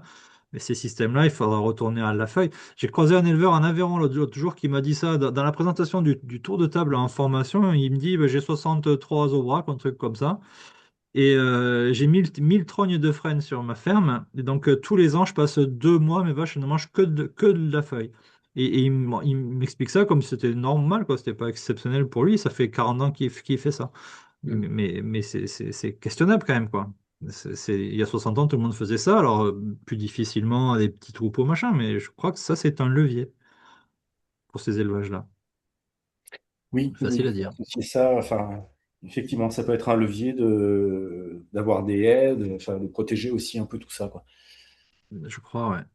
Je crois. Mais après, de toute façon, inspirons-nous de ce qui se passe dans les zones herbagères. Les élevages allaitants, ils n'ont pas de tracteur, hein. Mm.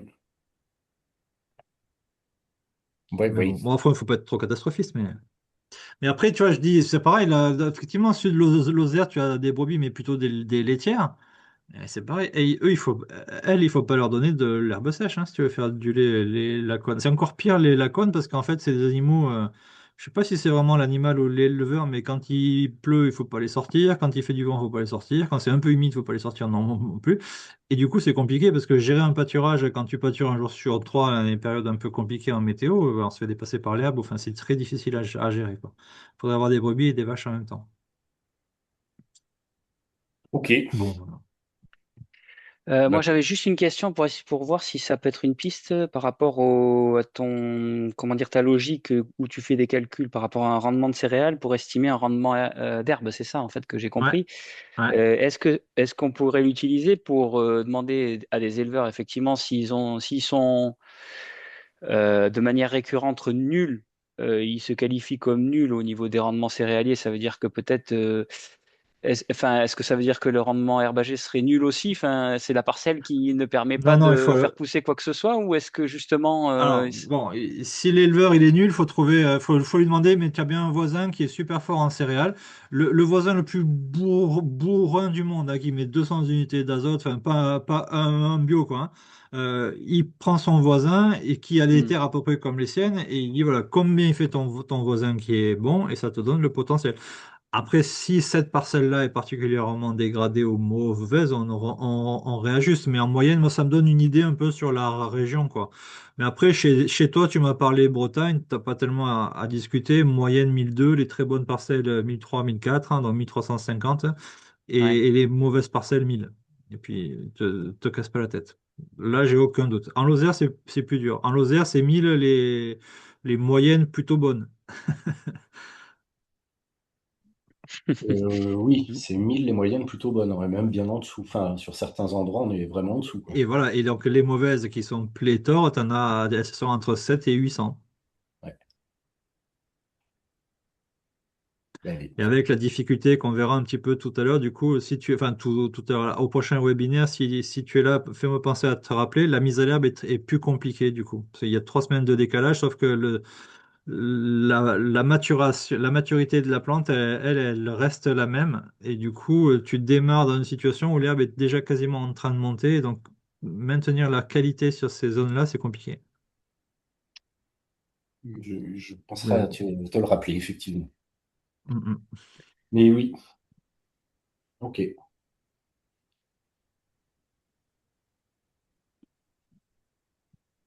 Merci. Et il y a juste un animateur ou une animatrice du GAB qui nous disait juste merci beaucoup pour les données.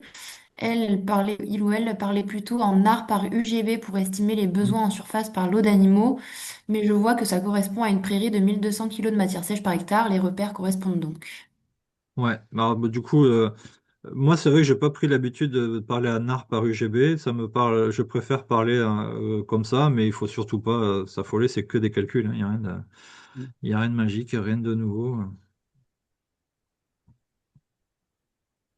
Parfait. Et ben, si on n'a pas d'autres questions, on va pouvoir se laisser là-dessus. Je sais pas si Olivier ou Lionel ou même Jean-Claude, vous avez des questions. Jean-Claude, je vois que tu as le micro Ouais, ouvert. peut-être une petite question. Ouais. Donc, je suis animateur en Aveyron, donc un voisin du REL. Du coup, bah, une des limites un petit peu, enfin voilà, du pâturage c'est en termes de travail, quoi. Est-ce qu'on a du coup de l'autre côté une étude économique ou je dirais des données pour dire, voilà, le fait de bien valoriser le pâturage, on peut gagner tant d'euros par exemple par vache. Je n'ai pas de chiffres en fait imprécis, mais voilà, est-ce qu'il y a en fait quelque part un indicateur économique qui permettrait aussi de faire réfléchir les gens sur ça? Parce que de l'autre côté, on a les contraintes sur le travail aujourd'hui, il y a moins de monde sur les exploitations, il y a des gros troupeaux compliqués à déplacer, quoi. Mm. Et voilà, c'est comment on peut trouver des arguments par rapport à ça, quoi. Alors, argument économique pas assez, et c'est certainement ce que je vais modifier là. Je me suis donné tout l'été pour modifier cet aspect-là parce que ça ne me convient pas. Je pense qu'on est trop dans le pâturage poétique, il faut mettre des chiffres. Moi, j'avais fait ça, mais plutôt en allaitant. Quand on avait démarré en 2010, j'avais suivi quelques éleveurs qui avaient eu des résultats très positifs. Et le problème, c'est que j'aime pas trop les donner ou les montrer parce que ça fait un peu marchand de tapis, quoi. Je vais Mm. forcément vous montrer des élevages chez qui tout a super bien fonctionné, alors qu'il y en a d'autres où ça aurait été plus moyen. Ceux-là, je vais pas vous les montrer. Vous voyez ce que je veux dire? Hmm. Donc, j'aime pas trop faire ça, même si les éleveurs sont assez friands. Ce qui est sûr, c'est qu'on augmente la productivité des prairies. Ça, c'est pas discutable, hein. Sinon, il y a longtemps que je travaillerai plus. Après, on peut s'en sortir et je vous montrerai la prochaine fois en faisant des simulations de calcul de ration. Et donc, quand j'injecte dans ma ration du pâturage à 1 UF et 110 PDI, forcément le coût de ma ration tombe. Après, il faut quand même être prudent. C'est bien d'avoir une grosse marge, mais une grosse marge multipliée par peu de lait, c'est moins bien qu'une petite marge multipliée par beaucoup de lait.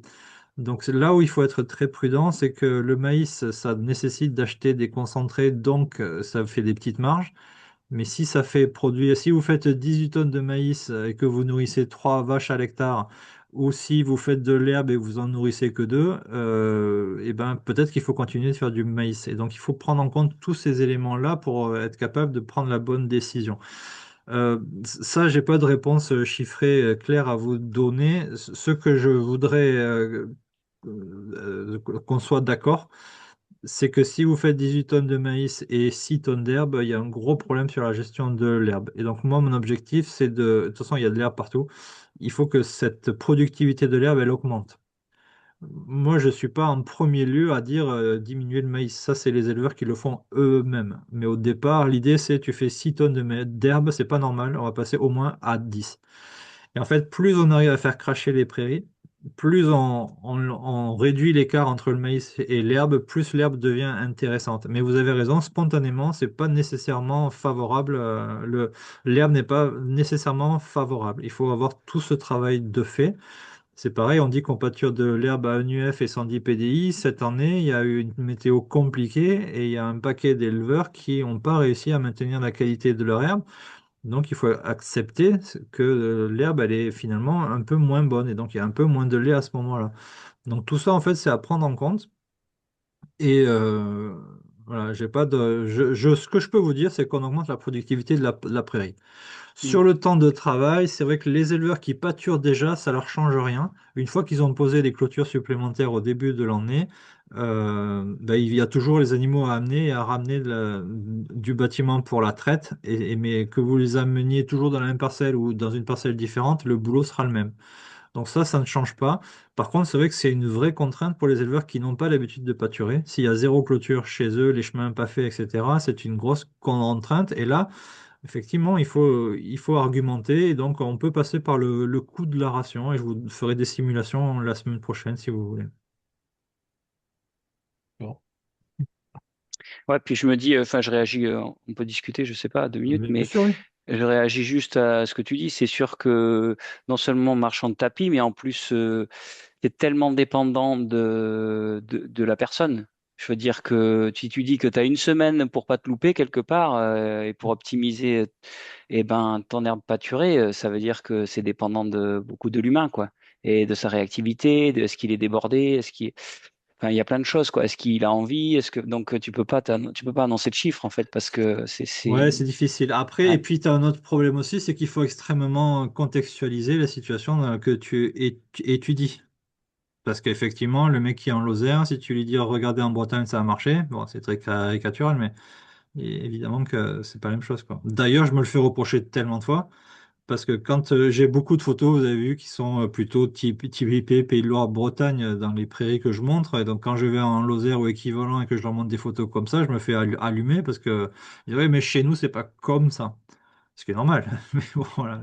Les- Pour moi, c'est pas un problème parce que les techniques sont les mêmes. Mais c'est sûr que c'est compliqué en fait de faire ce type d'analyse-là.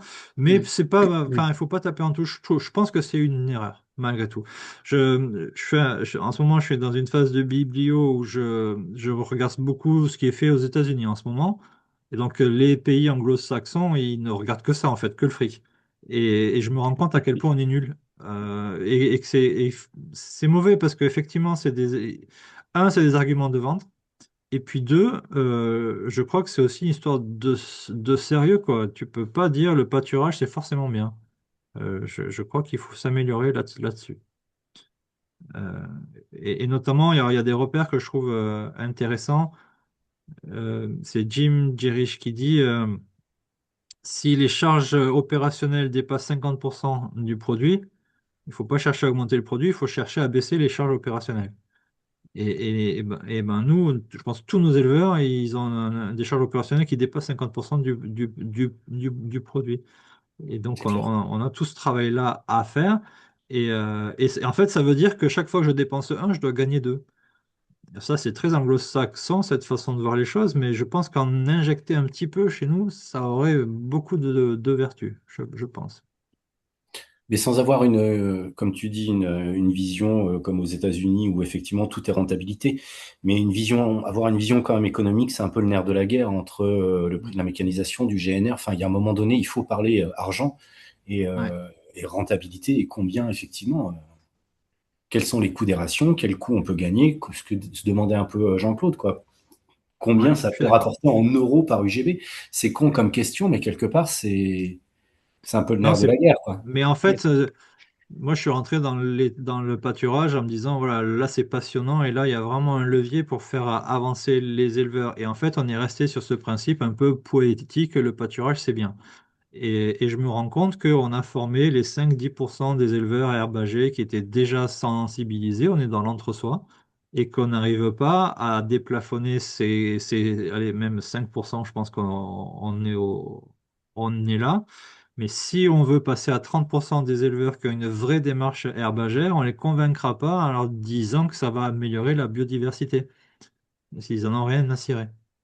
Non, mais c'est En clair, on tout fait cas, beaucoup de c'est pas leur poésie dans moteur. l'agriculture, et je pense qu'à un moment donné, il faut. C'est bien la poésie, mais il faut avoir des chiffres, quoi. Mais je suis complètement convaincu de ça depuis pas longtemps, mais je vous promets de m'atteler à ça très très vite. Parce qu'on n'est pas bon, clairement. Mm. Eh ben, parfait. Mais on augmente la productivité des prairies, quand même. Oui. Entre Mm. 30% et j'ai jusqu'à des fois 2 sur les situations les plus catastrophiques au départ. Alors c'est pareil, voilà, si je vous dis, regardez chez lui, on a fait x2 sur le rendement, Vous allez dire c'est génial, mais parce qu'on partait d'une situation très dégradée au départ. Donc, Et puis je pense Jean-Claude, tu réagis plus. Tu peux m'engueuler, hein? Non, non, mais c'est bon. Non, tout à fait. Non, mais je comprends bien. Après, oui, ce qu'on voit aussi un petit peu, c'est que je pense que sur le fond, évidemment, quand on fonctionne avec beaucoup de stock, hein, de plus en plus, c'est que je pense que c'est plus simple à gérer quelque part. C'est-à-dire Bien que, sûr, voilà. Donc, on a un bien sûr. système avec notamment en chèvre, par exemple, ils sont dans des trucs hyper carrés. Et donc, voilà, ils se posent moins de questions et ils disent, oh, mais le pâturage, c'est pas possible. Alors, bon, moi, je suis pas, je suis comme, je sais pas, personne du 35, hein, je suis pas spécialiste non plus, donc je les écoute, mais Ouais. voilà, on voit que c'est des systèmes très établis et que c'est très compliqué de les Ah, faire pousser. je pense qu'il y a le problème. La difficulté, c'est l'entre-deux. Parce qu'en fait, la taille du troupeau, c'est pas un argument. En Nouvelle-Zélande, vous avez des troupeaux de 2000 vaches qui pâturent tous les jours. C'est pas ça. Le problème, c'est qu'aujourd'hui, on a construit un système qui n'est pas du tout calé sur le pâturage. Et injecter du pâturage dans ces systèmes-là, c'est complexe. On a mis Mhm. des robots de traite, on n'a plus de chemin, on n'a plus de clôture. Voilà. Là, ça devient Mhm. effectivement un vrai effort. Donc, c'est Mhm. pour ça qu'on convaincra pas tout le monde, hein. Faut pas se leurrer, Mhm. hein. Après, dans la configuration des élevages, aujourd'hui, nous, enfin, les élevages qui s'agrandissent, en fait, ils s'agrandissent pas à côté de chez eux. Donc, du coup, Mm. c'est là où ça devient quand même un peu compliqué. C'est-à-dire que si on veut avoir un peu de rotation, ben, en fait, euh, on est obligé quand même de limiter les surfaces pâturantes dehors, du coup, ou alors aller chercher toutes les cultures très loin. Donc, Mm. puis non, il y a un effet relief, quoi. Voilà, il y a des parcelles qui peuvent faire vraiment que du pâturage et d'autres parce qu'il y a trop de relief et tout ça. Mais bon, c'est vrai que c'est l'évolution des structures, quand même, joue quand même un peu dans tout ça Ah aussi. ben, c'est bloquant, hein. Dans certaines Ouais. situations en Mm. laitier, c'est tout à fait bloquant. La question, c'est que si la catastrophe, elle arrive vraiment, Hmm. ces élevages-là, ils vont exploser. Ouais, je pense que c'est un peu en train d'arriver déjà un peu. Bon. Hmm.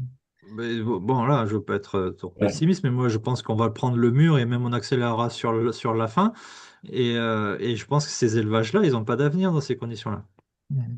Ah bon, mais oui, en termes d'énergie, de toute façon, enfin, là on parle de l'herbe, mais c'est pareil pour les carburants, tout ça, parce que c'est Mm. des systèmes qui sont très impactés par les consommations de carburant, quoi. Mais Mm. c'est très compliqué parce qu'en fait, il y a quand même eu plein de conseils où il fallait produire plus, et donc du coup, ils sont Bien un peu sûr, mais embarqués. on n'est pas là pour stigmatiser les éleveurs, hein. Ils ont fait ce qu'on leur a, enfin, ce qu'on leur dit de faire. En Ça. tout cas, ils ont fait ce que la mouvance leur demandait de faire. Hmm. Mais maintenant, on peut constater que ce modèle, il est en danger. Et Ouais, donc, ouais, c'est ça. voilà. Hmm. Parfait. Eh ben, écoutez, on arrive à la fin du webinaire. S'il n'y a pas d'autres questions, on va pouvoir se laisser là-dessus.